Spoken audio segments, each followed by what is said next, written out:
Assalamualaikum warahmatullahi wabarakatuh.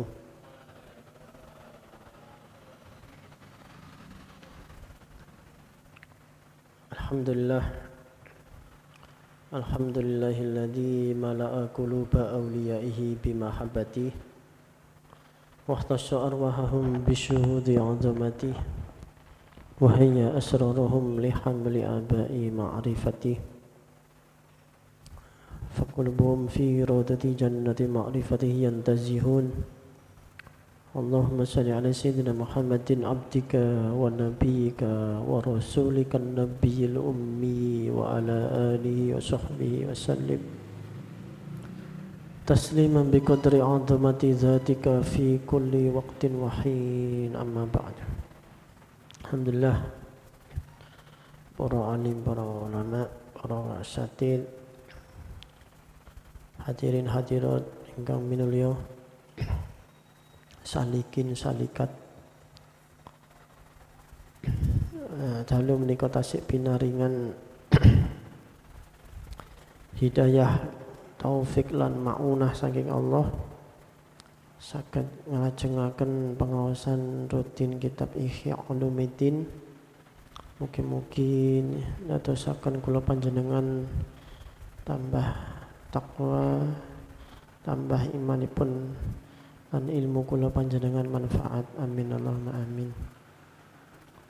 Melajakan kitab Ihya halaman 239 paling inggil ya. Bismillahirrahmanirrahim. Subhanaka la lana illa ma 'allamtana innaka antal alimul hakim. Rabbi shrah li sadri wa yassir li amri wahlul 'uqdatam min lisani yafqahu qawli. Rabbi yassir wa a'in. Qala al-mu'allif rahimallahu ta'ala wa nafa'na bihi wa bi ulumihi fid dharaini amin ya rabbal alamin. Wa ammat tammah wa ammat tomatu, dan adapun itu tomat guneman kang gegerake pikir, ucapan-ucapan yang membuat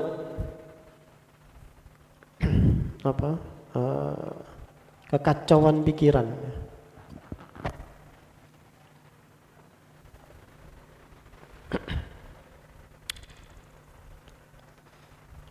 Fayadkhuluha, mongko iku kelebu ing tomat ma apa barang kang zakarnahu nutur ingsun ing ma fi syatah ing dalem syatah. Di dalam tomat itu ada syatah yang sudah dijelaskan beberapa pertemuan kemarin. Wa amrun lan apa perkara akhara kang weneh ya khusuha kang ngususake, mengkhususkan nertetokake apa amrun akhar ing tomat. Wa huwa lan utawi amrun akhar niku sorful alfadi, olehe ngenggoake pira-pira lafat asyar'i kang bangsa syarak. Jadi dia sesuatu yang lain dari syatah, sedikit berbeda, tapi lebih kepada arah membelokkan atau memutarbalikkan lafadz di dalam syarak atau agama. Andawahiriha, saking pira-pira makna dohire, makna lahire opol alfadz. Al-mafhumati kang den fahami, dibelokkan, diputar balikkan makna dohirnya dari apa yang sudah banyak difahami.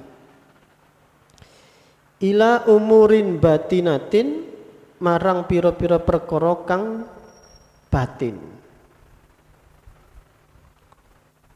Layas biku kang ora dingini minha saking alfat ila alfahami marang pira-pira faham pemahaman faidatun apa faidah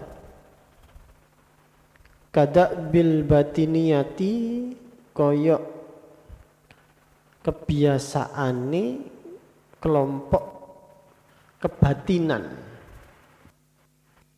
fit takwilati ing dalam pira-pira takwil mentakwil ayat maupun mentakwil hadis. Fahada mongko utawi iki sorf idon lawan malih iku haramun haram wa daruruhu lan utawi darurate apa hada iku azimun gede. Pemutar balikan takwil istilahnya takwil secara serampangan secara tidak sesuai kaidah ini bahaya dan mudaratnya kata Imam Ghazali itu sangat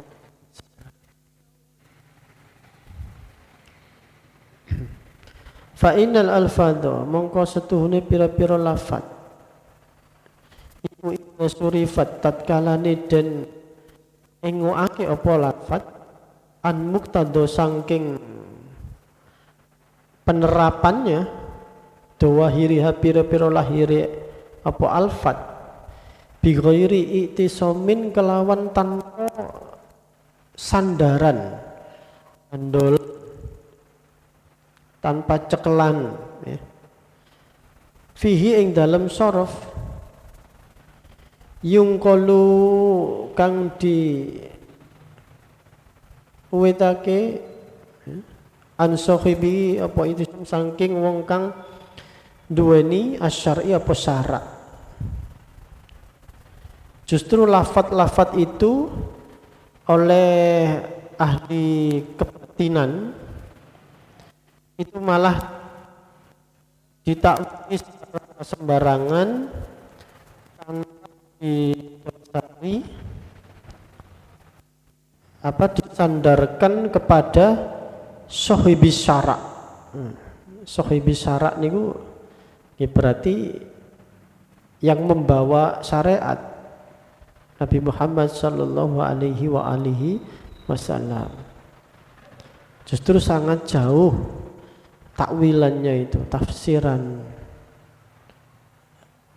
dari apa yang seharusnya diriwayatkan oleh Kanjeng Nabi.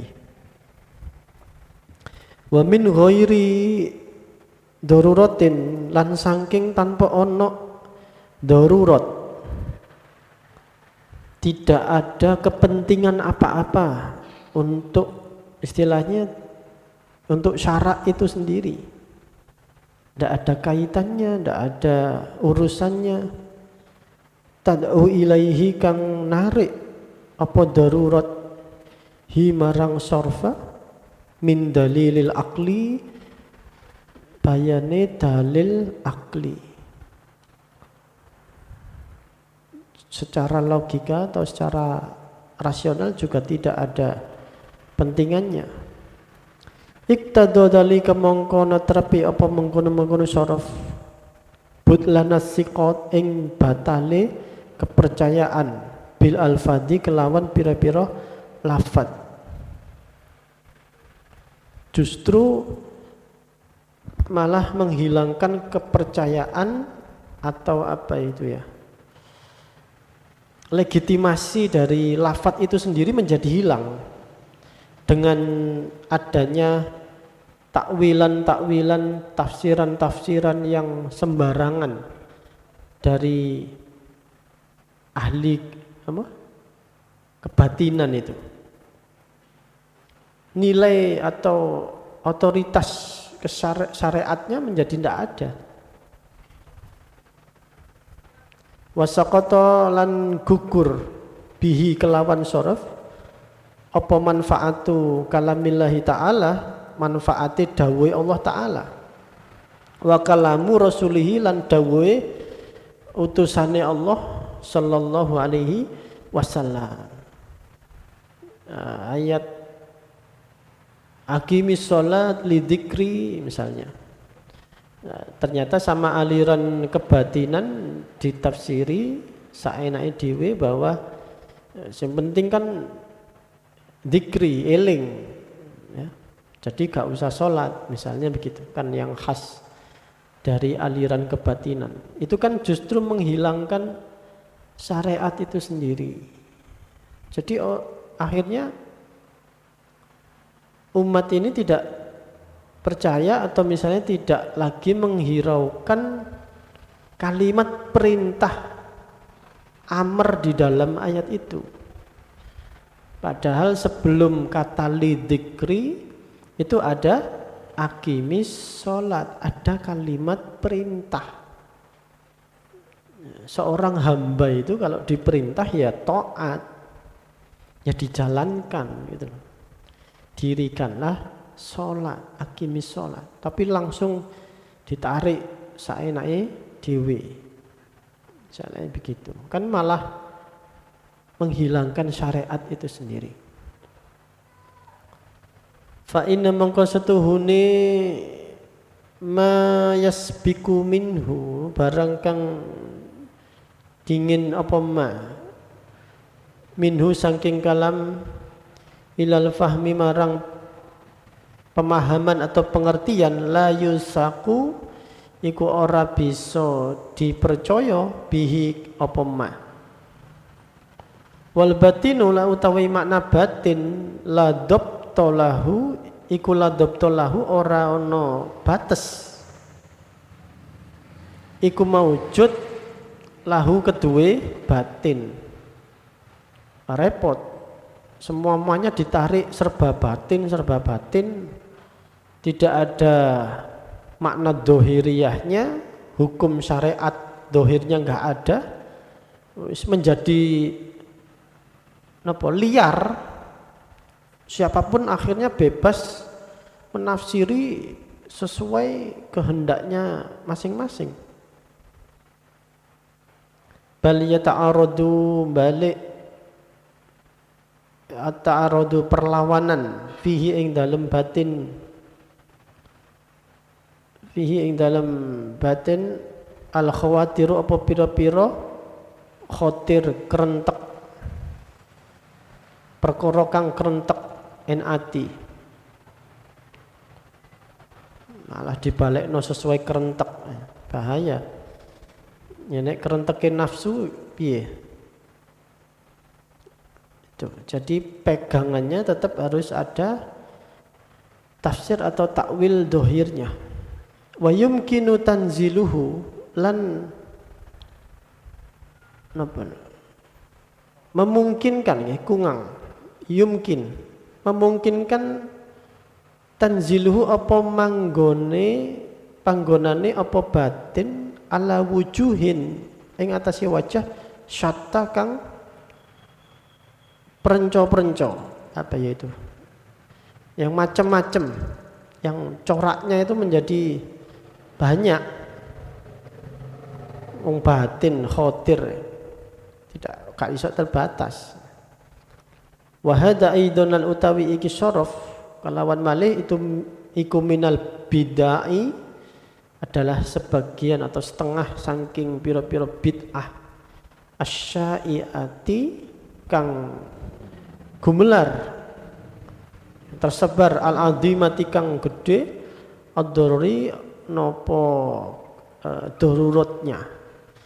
Ini sangat besar bahayanya. Wa inna ma qasada lan pemestine nejo sapa kang ashabuha duweni tomat al-ighraba ing gawe aneh-aneh. Sesungguhnya kata Imam Ghazali, orang-orang tomat itu atau batinan, aliran batinan itu hanya ingin membuat sesuatu yang beda, kepingin apa? Terlihat beda. Ya ini salah satu hal yang berbahaya di dalam agama itu, ingin tampil beda, bahaya. Jarene wong Jawa niku napa? Waton suloyo. Asal beda. Ini bahaya sekali. Dan sekarang juga sudah mulai ngetren ya. Waton suloyo ini, asal beda. Pokoknya gak gelem podo ambek kebanyakan orang. Kepingin ketok siji. Cek keren. Iya nek sing kebanyakan orang niki sing sesat nggih, sing boten bener. Lah nek sing mayoritas niki sing bener, asal beda itu justru tambah sesat. Jadi asal beda, waton suloyo, kalau sanjangi itu yang Jawa niku, hati-hati dengan jargon seperti itu. Li'anna nufusa, krana setuhune nafsu nggih, awak-awakan iku ma'ilatun, condong apa nufus ilal gharibi, marang perkara kang aneh.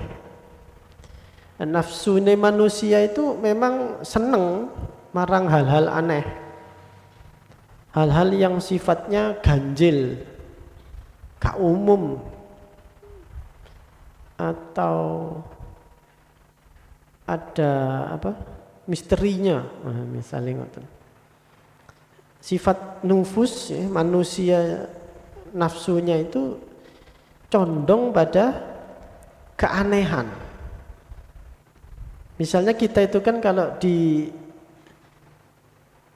misalnya ten lemari, misalnya pojok sebelahnya Mas Adi nih, ya biasa mawon lemari ini, tapi ketika ditulisi misalnya jangan dibuka, ini malah penasaran gitu. Kok aneh gitu, apa sih biasanya lemari oleh dibuka kok malah ditulisi jangan dibuka. Akhirnya malah penasaran, malah dibuka. Itu tanda bahwa nafsu kita itu pada dasarnya itu condong atau seneng pada hal-hal yang sifatnya bikin penasaran, aneh.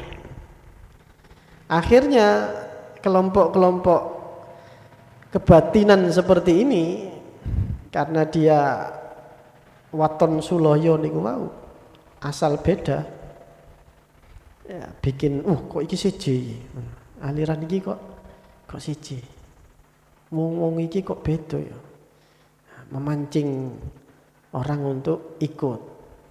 Nah, makanya aliran apapun, seaneh apapun,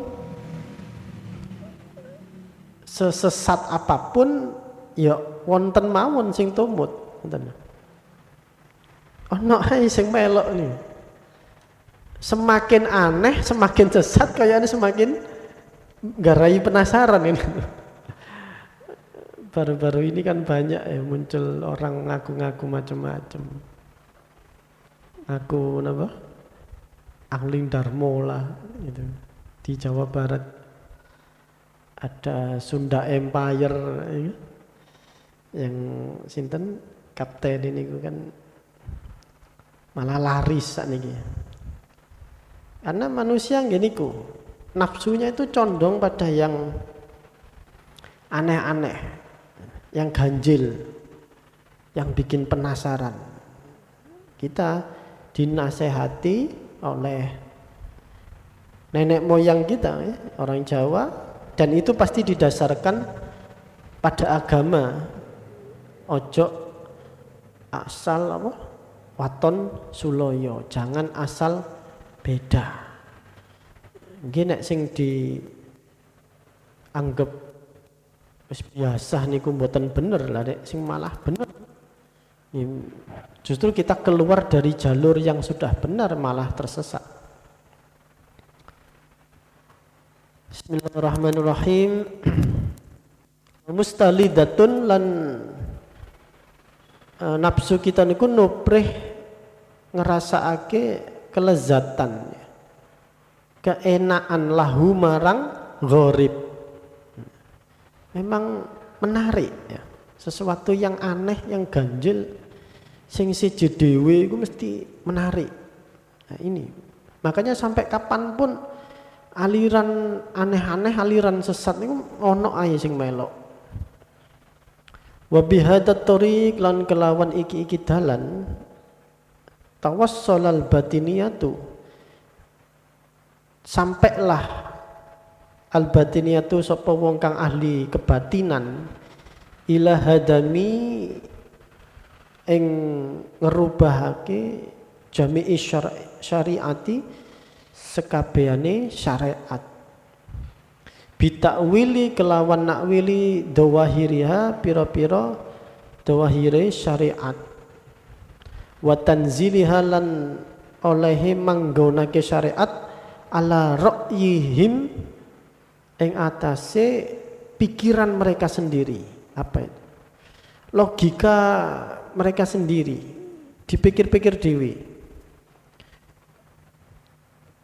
Kama hakainahu kaya barang kang nyertakake ingsun hu ing ma min madhabihim saking pira-pira madhabe apa tomat fi kitabil mustadhir ing dalam kitab al mustadhir, kitab Imam Ghazali ngian al musannif fi riddi alal batiniyah kang dianggit dikarang fi raddi alal batiniyah ing dalam menolak ing atase ahli makna batin. Ada kitabnya sendiri Imam Ghazali nulis khusus untuk menangkal kelompok-kelompok kebatinan ini. Jadi zaman dulu juga sudah bermunculan. Wa misalu takwili lan utawi contone takwili oleh nakwili ahli tomat ya. Qaulu ba'dihim iku qaulu ba'dihim dawuh setengah ahli tomah fi takwili ing dalam nakwili qaulihi ta'ala dawuhipun Allah Ta'ala. Ini diambilkan contoh oleh Imam Ghazali ayat yang ditakwili oleh mereka, yaitu ayat idhab ila fir'auna innahu tagha. Pergilah Nabi Musa ila fir'auna marang Fir'aun innahu tagha setuhune Fir'aun iku tagha lacut sapa Fir'aun.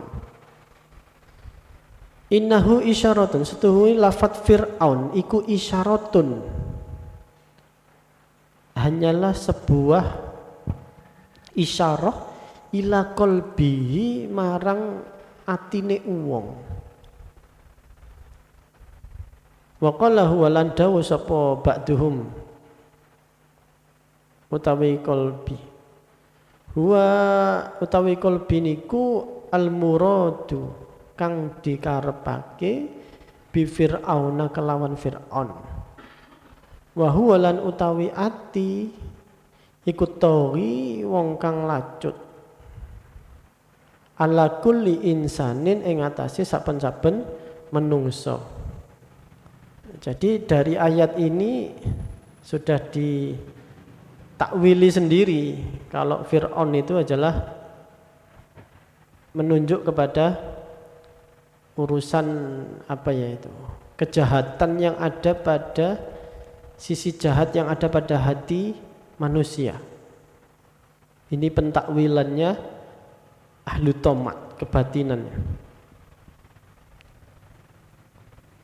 Wa fi qoulihi lan ing dalam dawuh Allah Ta'ala, wa fi qoulihi ta'ala wa an alqi asok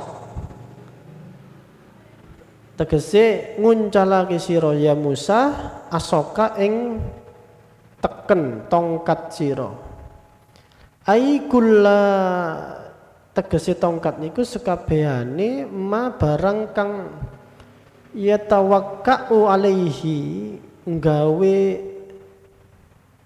layangan sapa wong ing atase ma wa ya'tadimuhu lan tetenggenan sapa wong ing ma mimma siwallah azza wa jalla. Maksudnya tongkat itu dari para ahli kebatinan itu adalah segala sesuatu selain Allah. Nah, itu yang harus dibuang. Fayam bagi mongko seyugjone ayyul kiyahu apa yen to buang sapa wong ing masih wallah wa fi qauluhi lan ing dalem dawuh sallallahu alaihi wasallam hadis dari Kanjeng Nabi tasakharu padha sahur sira kabeh fa inna fis sahur krana setuhune iku tetep ing dalem sahur barokatan ada barokah. Arada bihi ngersakake sapa Kanjeng Nabi Muhammad al-istighfara kelawan kaul istighfar fil ashar ing dalem pira-pira waktu sahur. Nah ini ditakwil-takwili sendiri. Sahur itu bukan sahur secara harfiah sahur dahar sebelum subuh, tapi intinya itu sahur itu ya dzikir, istighfar. Nah. Wa amsalulan sepadane mengkono-mengkono kaulihi dalika kaulihi sapa sallallahu alaihi wasallam dari semacam itulah contoh-contohnya dari kaul-kaul yang disampaikan. Hatta yuharifuna hingga podo napa yuharifu menggerakkan ya, memutarbalikkan wahi Al-Qur'ani ing Al-Qur'an. Ahli batin itu memutarbalikkan makna-makna Al-Qur'an min awalihi saking kawitane Quran makna awal makna dohir ila akhirihi tumeka marang akhiri Quran an dohiri saking dohiri Al-Quran wa an tafsirihi lan saking tafsiri Quran al mangkuli kang den nukil an Ibnu Abbas saking sahabat Ibnu Abbas wasairil ulama dan sekabehane ulama. Jadi sudah sangat jauh ya, tafsiran mereka itu tidak ada dasarnya, semuanya itu hanya di angen-angen dewe tadi di biroihi ala tanziliha ala ro'yihim dengan logikanya sendiri tanpa ada dasar maupun kaidah-kaidah yang sudah ditentukan oleh Nabi, oleh sahabat dan salafus soleh. Ini berarti memang Imam Ghazali menekankan bahwa agama Islam ini harus bersanad ya. Harus bersanad, jangan sampai gawe-gawe anyar. Memahami agama itu harus berdasarkan sanad dan riwayat. Tidak bisa terus mikir-mikir dewe. Sekarang kan lagi banyak orang tanpa sanad lalu tiba-tiba jadi dianggap ulama atau dianggap ustadz, ngomong di TV dan sebagainya, tapi sanad keilmuannya tidak jelas. Nah, kalau seperti itu ya pasti akeh rusak ya kan gitu. Ternyata zaman dulu juga sudah menjamur ya. Padahal ini generasinya Imam Ghazali ini sudah abad ke-5 Hijriah. Sebetulnya juga tidak terlalu jauh dengan salafus soleh. Ini sudah muncul kelompok-kelompok kebatinan maupun kelompok-kelompok yang memahami agama tanpa sanad dan riwayat. Dipikir-pikir dewi. Seperti tadi itu, Fir'aun. Fir'aun itu ternyata adalah dibalik dia sebagai batin.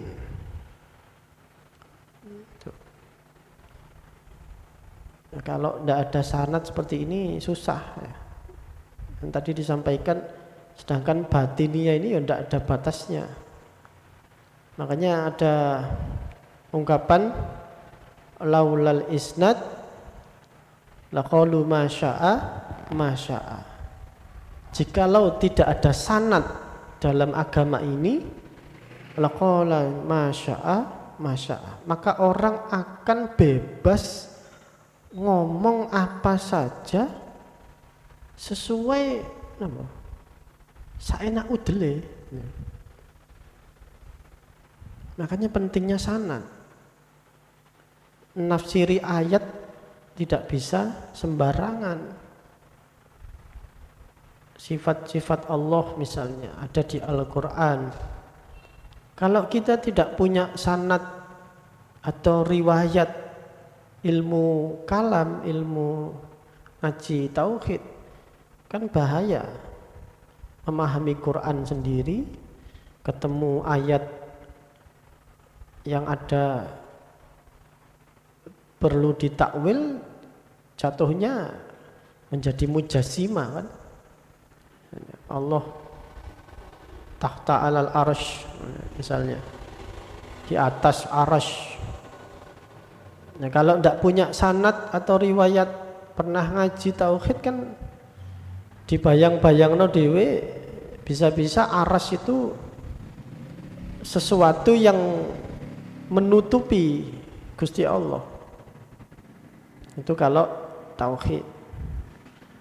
Kalau tasawuf ya begitu.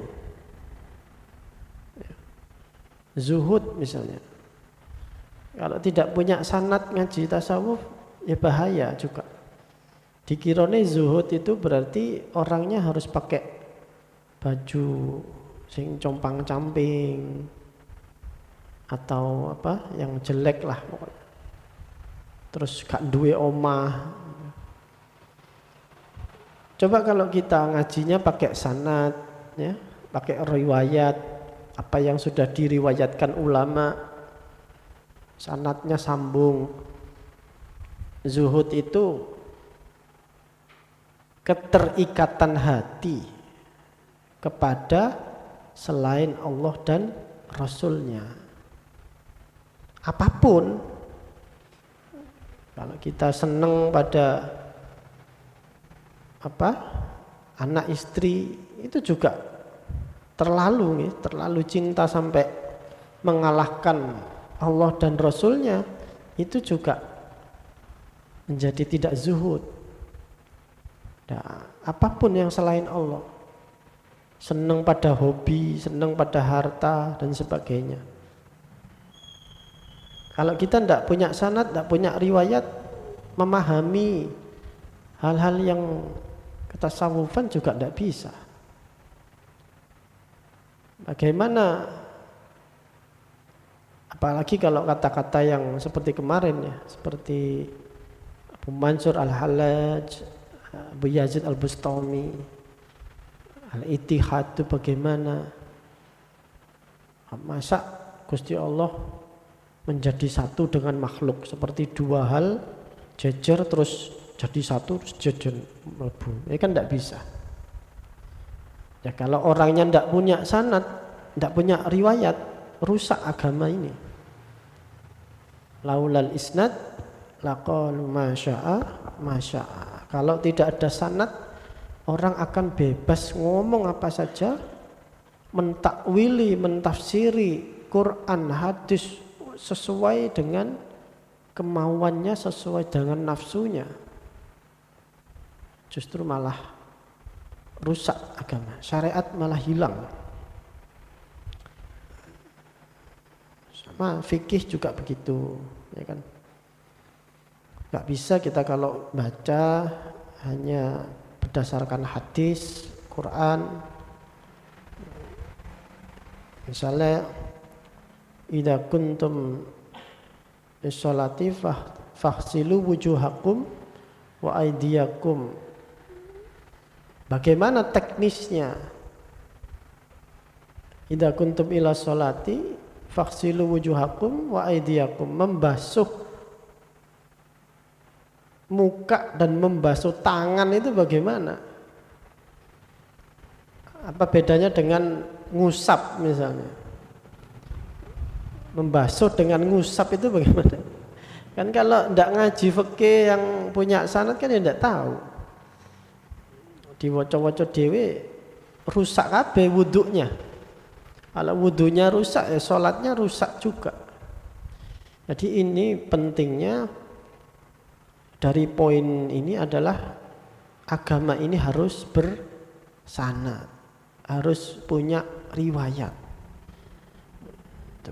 Bisa orang ngomong terus, apalagi banyak kalau ada ustadz ya, terus ngomong atau kiai lah atau siapa. Menurut saya, agama kok menurut saya itu mesti 90% akeh salah itu. Kalau menurut saya, apalagi zaman sekarang, menurut saya guys akeh bleset. Imam Ghazali mawon yang sudah kelasnya seperti ini. Kan kita kalau ngaji ya baru seberapa ini? Kita tahu bahwa Imam Ghazali selalu Quran dulu, hadis dulu, baru asar sahabat, baru qaul ulama. Baru setelah itu analisa beliau. Kadang-kadang mboten ngangge pun. Cukup itu sudah. Quran, hadis, asar sahabat, qaul ulama. Quran, hadis, asar sahabat, qaul ulama. Itu saja sudah jarang Imam Ghazali di sini sampai sini ngaji sampai sini itu dengan pendapat saya itu jarang. Mesti hanya memperjelas apa yang sudah ada di Quran, hadis tadi diperjelas. Ditemukan dengan temanya. Loh ini sekelas Imam Ghazali. Itu menunjukkan ketawaduan juga. Ojo terus menurut saya wah yes. Nah pemane pas ngaji fikih. Ngaji fikih tidak ditunjukkan kalau menurut ulama ini boleh. Kalau menurut ulama ini sunnah. Tapi kalau ulama satunya makruh. Itu biasanya kalau ngaji fikih yang seperti itu ya juga kurang lengkap. Menandakan sanad atau riwayatnya sedikit. Jadi seolah-olah ya hanya satu itu tok. Padahal fikih itu sangat beragam. Ya.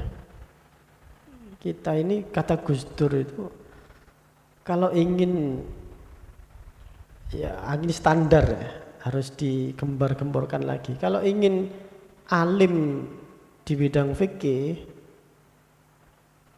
lah bukan dereng usul fikih, masih fikih itu paling tidak harus ngaji 30 kitab fikih.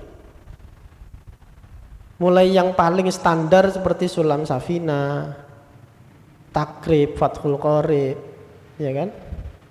Apalagi Fathul Mu'in sama syarahnya I'anatul Thalibin. Syarah Takrib itu ada banyak, ada Kifayatul Akhyar, ada Al-Iqna, ada Buyatul Mustarsyidin, Bidayatul Mujtahidnya Ibnu Rushd. Terus sampai 30 kitab. Itu Gus Dur. Nah, itu baru bisa kalau ngaji fikih itu nggak akan berani ngomong menurut saya, itu mesti nggak wani. Ya.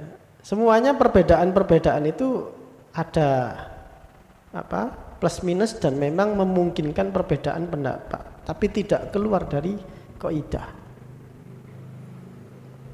Zaman saiki akeh wong sakarepe dhewe, apalagi banyak ustadz dadakan kan gitu, baru hijrah, baru mu'alaf langsung didadekno ustad. Lah ini dari mana sanatnya? Lah wong dia itu baru pindah agama. Lah terus kok tadi ustad? Lah ilmunya dari mana? Sanatnya, rawinya dari mana? Baru 1-2 tahun katakanlah masuk Islamnya. Loh, ngaji di mana 1-2 tahun terus bisa jadi ustadz ini? Dianggap ulama. Ya kan? Bahaya. Ya monggo kalau bagus kan orang taubat, orang mu'alaf ya bagus. Ya, tapi ya sharingnya hanya cukup situ saja ya. Sharingnya hanya cukup bagaimana proses dia mendapat hidayah, itu sudah selesai. Nggak usah terus jadi ustadz ngono. Wah ini bahaya, nggak pernah ngaji jeru terus diwoco-woco dewe berarti kan. Apa itu kitab-kitabnya kita itu, ayat Quran diwoco-woco dewe, dipaham-pahami dewe ya, tidak bersanad, tidak punya rawi. Ini poinnya di sini. Bismillahirrahmanirrahim. Wa ba'du hadhihi ta'wilati, lan utawi setengah ini dari takwil ini iku yu'lamu butlanuha, dapat diketahui kinaweruhan apa batale hadi takwila. Qat'an hale mesti jelas, sudah jelas batal takwil model seperti ini, kata Imam Ghazali. Katanzili Fir'aun, seperti menempatkan Fir'aun ala kolbi ing atase ati. Fir'aun kok hanya sebuah penyakit hati. Fa inna fir'auna, mongko setuhune Fir'aun iku syahsun, sosok ya, ada wujudnya. Syahsun, seseorang. Wa mahsusun, kang bisa ditingali. Jadi tidak, kalau sudah ditarik hanya bersifat itu batiniyah, itu perumpamaan ya tadi napa? Isyaratun, innahu isyaratun ila qalbihi, kata aliran kebatinan. Itu saja sudah salah. Wong Fir'aun itu memang jelas ada ya? Bisa dibuktikan keberadaannya, jejak-jejak sejarahnya, bahwa ada sosok lahiriahnya. Mahsusun tawatara ilaina, kang napa niku mutawatir. Tawatara apa itu? Sudah banyak sekali orang yang meriwayatkan ilaina marang kita. An-naqlu apa riwayat biwujudihi, kelawan wujude Fir'aun. Sudah masyhur mutawatir Fir'aun itu ada. Ini pada zaman Imam Ghazali. Sekarang malah ditemukan jasadnya Fir'aun, berapa itu? Merneptah namanya, yang lawan Nabi Musa itu. Ya, ada Fir'aun Ramses I, Ramses II. Nah, yang mengejar Nabi Musa ketika di Laut Merah itu Merneptah namanya. Itu sudah ditemukan juga jasadnya. Jadi sudah pasti keliru ya, kalau mentakwil ayat tentang Fir'aun itu sebagai hanya bersifat lambang-lambang batiniah. Sudah jelas. Wa da'wati Musa lan olehe ajak-ajak Nabi Musa lahu marang Fir'aun ka Abi Jahlin koyok Abu Jahal wa Abi Lahab seperti Abu Lahab wa ghairi malan liyane Abu Jahal lan Abu Lahab minal kufari bayane pira-pira wong kang kafir. Jelas bahwa ada sosoknya. Abu Jahal juga ada, Abu Lahab juga ada. Jadi penggambaran itu bukan sebuah apa ya, isyarah atau penggambaran lambang batiniah. Memang ada betul orangnya. Lalu Fir'aun ini tidak ada, lalu terus suwe-suwe Nabi Musa dianggap nggak ono pisan. Lambang mana ya maksudnya? Gak karu-karuan. Walaisa min jinsi syayatin lan ora ono sapa Firaun iku min jinsi syayatin itu setengah saking jenis pira-pira setan. Juga bukan setan. Wal malaikati lan bukan malaikat. Ya real menungso temen. Bisa dibuktikan jejak-jejaknya. Mimma lam yudrok bil khisi bayane barang kang ora bisa ditemu apa ma al khisi kelawan pengrasa. Hatta yatatarra hingga tumeka at-ta'wilu apa takwile ilal al-fadihi marang al-fadihi Fir'aun. Wa kadza lan kaya iku mengkono-mengkono hamlu Fir'aun hamlus sahuri ala qalbi utawi al ahmalu iku utawi oleh manggonake as-sahuri tembung sahur alal istighfari ing atase istighfar fa innahu kana mongko setuhune kelawan kelakuan iku kana ana sapa Nabi sallallahu alaihi wasallam yatanawalu ta'am iku mekoleh sapa kanjeng Nabi ing daharan ketika suatu sahur kanjeng Nabi itu juga tidak sahur dalam makna istighfar tapi betul-betul atau ada daharannya enten makanane tasakharu padha sahur sira kabeh wa hallumu lan mrene sira kabeh ilal ghidai marang santapan mangan al mubarak kang den barokai. Tadi sahur juga dimakna sakar video sebagai istighfar.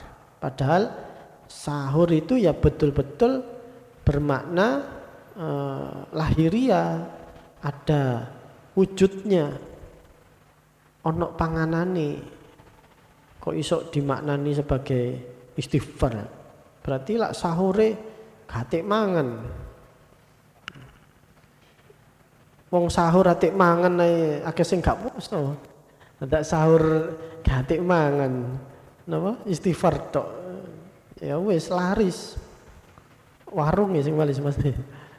Fadhihi mongko utawi iki takwilan umuru yud iku pira-pira perkara yudraku kang den temu bitawaturi kelawan mutawatir apa itu tumpah-tumpah ya. Maksudnya itu mutawatir niku wis saking akene sing meriwayatkan sampai gak iso ngitung. Wal khisilan pengrasa. Bisa secara maksudnya panca indera. Khisi niku. Butlanuha apa batale ing hadihi. Naklan ing dalem arah riwayate. Wa ba'du utawi setengah saking hadihi iku yu'lamu bi ghalibidzon.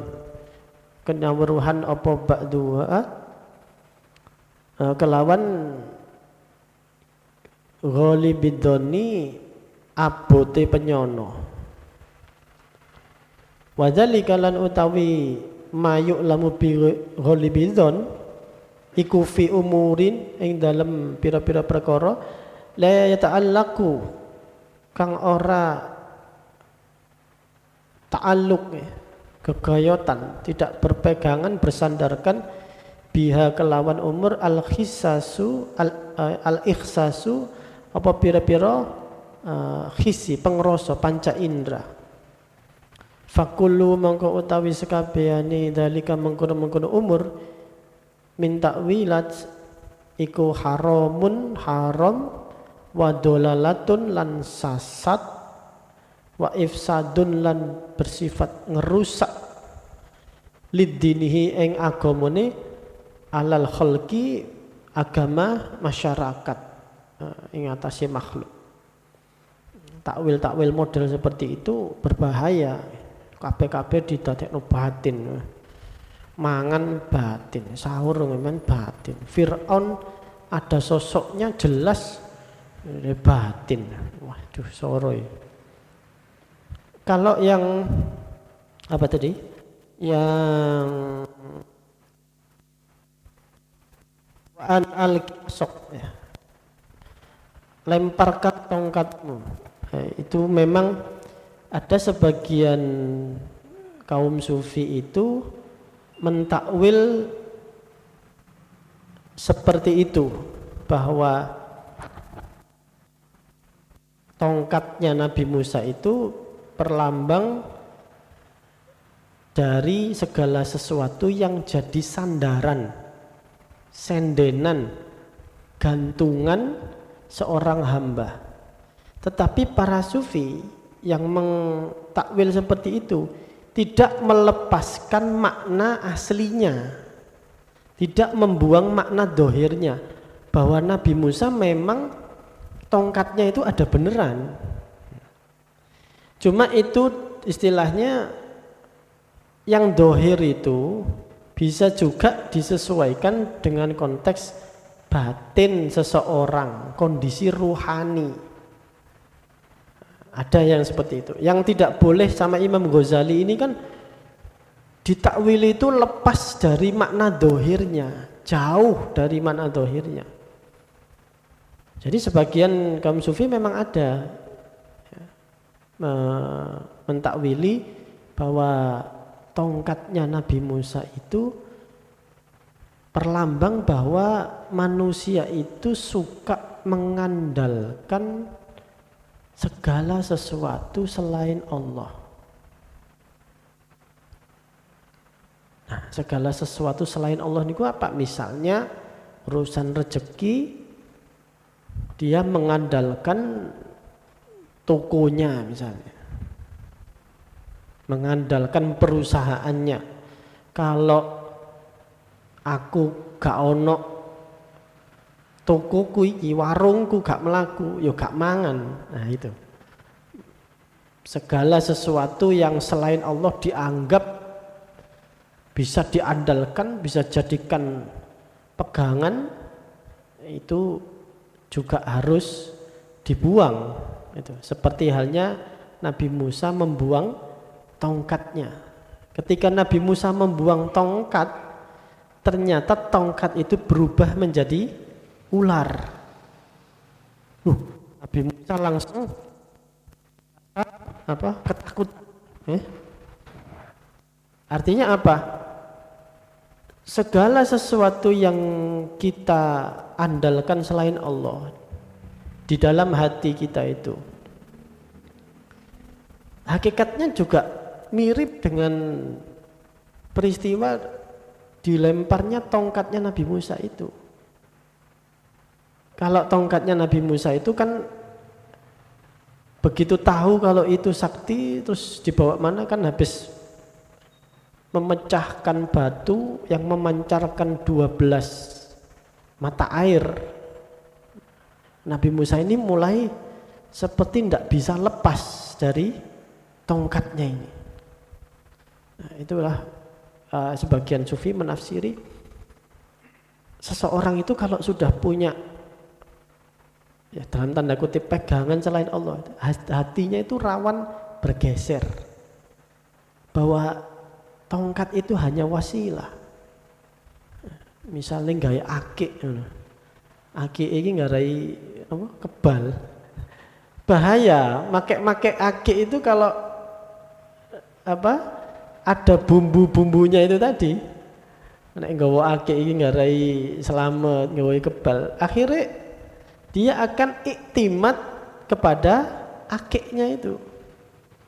Nah, hampir sama ketika ditakwili oleh para sufi, Nabi Musa itu hatinya mulai sedikit bergeser ya. Karena tongkatnya ini bisa belah lautan, bisa memancarkan mata air, 12 mata air. Mulai bergeser, maka lemparkan itu Musa, mesti buang segala sesuatu yang kita andalkan selain Allah itu hakikatnya jijiki, seperti ular yang siap untuk memangsa, itu memangsa ular-ular yang lain. Kan tongkatnya Nabi Musa berubah jadi ular terus memangsa ular yang lain. Nah, iktimat kita itu pada hal-hal selain Gusti Allah itu juga begitu. Kalau seandainya itu dikeluarkan dari hati kita lalu diwujudkan oleh Allah, bisa jadi lebih buruk, lebih jijiki daripada ular. Mengandalkan perusahaannya, wah, aku lek gak diterima PNS ini ndak mangan nih misalnya, itu jijiki hakikatnya. Apapun, malah tenggene hikam kan ya, hikmah pertama itu apa? Min alamatil iktimat alal amal nuksonur roja inda wujudi zalal. Jadi pertama, hikmah pertama Ibnu Athaillah As-Sakandari itu langsung mendekonstruksi pikiran banyak orang bahwa dia mengandalkan amaliyah itu. Sholatnya jadi andalan, tahajudnya diandalkan. Untung aku ndonga wingi kayak gini, sehingga saiki gak sida udan. Wah, aku ndonga mempeng kaifiyah men. Itu mengandalkan amal. Jadi seolah-olah gak tidak turunnya hujan itu karena doanya. Lalu sama Ibnu Athaillah As-Sakandari ditanya, disian endi dongamu ambek kodoke Gusti Allah? Kodoke Gusti Allah sudah azali. Lah kok disebabkan oleh doamu yang sifatnya hadis barusan. Loh kok iso? Nah, sudah enggak masuk.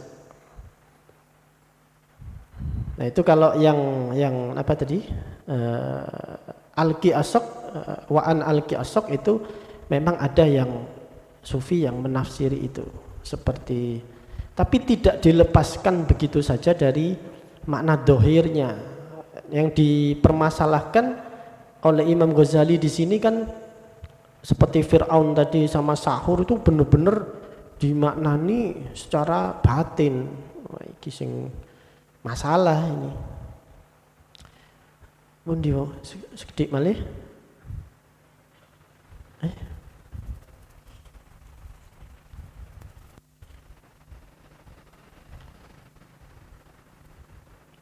Walam yungkol, lan ora den alih, tidak dinukil syai'un apa suwi-wiji min dzalika saking mengkono-mengkono apa umur anis sahabati saking sahabat.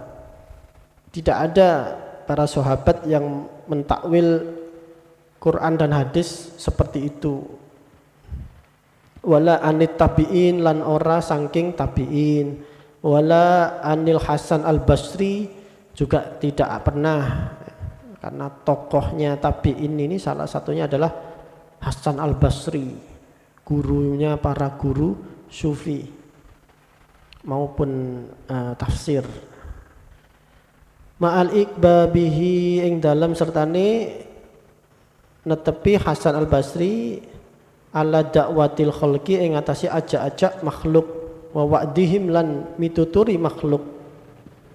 Falayat haru mongko ora jelas ola pertelo likaulihi marang dawuh Kanjeng Nabi sallallahu alaihi wasallam man fassaral Qur'an bi ra'yihi falyatabawwa maq'adahu minan nar. Siapa yang mentafsiri Al-Qur'an bi ra'yihi, hanya dengan logikanya sendiri, pikirannya sendiri. Nah ini, tanpa kaidah-kaidah, tanpa sanad, tanpa riwayat, falyatabawa mongko becik manggon sapa man maq'adahu ing pelungguhane man minan nari saking neraka. Siapapun yang menafsiri Quran dengan pikirannya sendiri, tanpa sanad, tanpa riwayat, silahkan dia otomatis sudah reservasi satu kursi di neraka.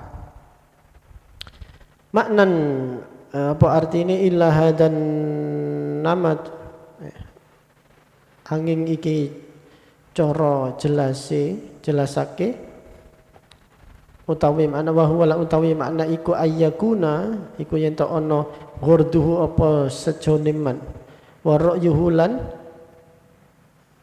pikirane man takrira amri iku takrira amrin netepake siji perkara wa tahqiqahu lan nyatakake amri fayastajiru mongko narik sapa wong syahadatul Qur'an ing dalile Qur'an ilaihi marang ghordi, marang tujuan kemauannya sendiri. Wa yahmiluhu alaihi lan ngenggoake sapa wong ing Qur'an alaihi ing atase ghordi min ghairi saking tanpa ayyasyhada yen to nyekseni Qur'an litanzilihi marang olehe manggonake wong alaihi ing atase ghordi dalalatan kelawan maksud atau pengertian lafdiyatan kang bangsa lafat, lugawiyatan kang bangsa bahasa secara lugawi, au nakliyatan atau bangsa riwayat. Nah ini harus kaidah-kaidah itu harus diikuti ya. Jadi tidak bisa kita itu mentakwili semau kita sendiri ayat Al-Quran. Kalau tanpa kaidah-kaidah itu ya bahaya, sesat dan menyesatkan.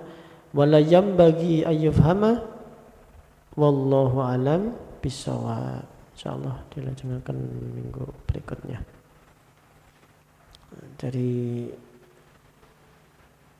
pertemuan ini kita jadi semakin tahu bahwa dalam agama ini tidak bisa ya tanpa riwayat, mboten saged. Harus ada riwayatnya, harus sanadnya dari mana. Ini mendapat hadis ini dari syarahnya siapa, dari kitab mana, dari ulama siapa. Tidak bisa terus diangen-angen dewi, itu tidak bisa ya. Pentingnya sanad ya kan. Makanya sekarang sudah banyak diingatkan kita oleh kiai-kiai kita bahwa jangan sembarangan asal ngaji misalnya di medsos atau di internet, karena itu nanti kalau kita tidak bisa memfilter masyarakat awam ini, nanti rawan justru ngaji pada orang yang tidak bersanad, yang tidak memiliki riwayat. Tuh. Karena agama ini sangat dipengaruhi oleh dari siapa kita mengambil sanad, dari siapa kita ngaji, dari siapa kita belajar. Kalau tidak bersanad betul, ya akhirnya seperti yang banyak sekarang terjadi itu, seolah-olah kabeh-kabeh diharamno. musik haram, apalagi nonton sinetron haram, apa malih, guyu haram, sembarang haram. Terus yang halal opo? Iki kok merantau haram. Itu kan ada ya di list dari kelompok sebelah itu, semuanya diharamkan. Iki haram, ini haram. Apa yang baru itu pakai perempuan, ibu-ibu pakai apa? Bra, pakai BH itu haram. Iki ya apa? Haram. Sampai di list itu haram kabeh. Iki ya apa? Cek anu niki. Padahal ulama mereka, siapa itu namanya, Nasiruddin Al-Albani, itu bukan ulama ya. Nasiruddin Al-Albani itu tukang jaga perpustakaan. Nah, dia itu suka baca, diwaca kabeh, lalu kemudian merasa ahli hadis. Ya, ini salah satu fitnah akhir zaman ya seperti ini. Makanya kita itu meskipun seandainya ya, panjenengan sudah bisa baca kitab, kan pasti semuanya bisa. Bisa baca Quran, bisa baca kitab. Tidak terus kemudian kita membaca kitab sendiri, kitab katakanlah sak perpustakaan kitab tasawuf. Terus kita hanya dengan bermodal baca kitab tasawuf segitu banyaknya, berjilid-jilid, lalu rumangsa, wah kayaknya saya sudah sufi nih. Itu sudah hijab sebetulnya. Itu pertanda bahwa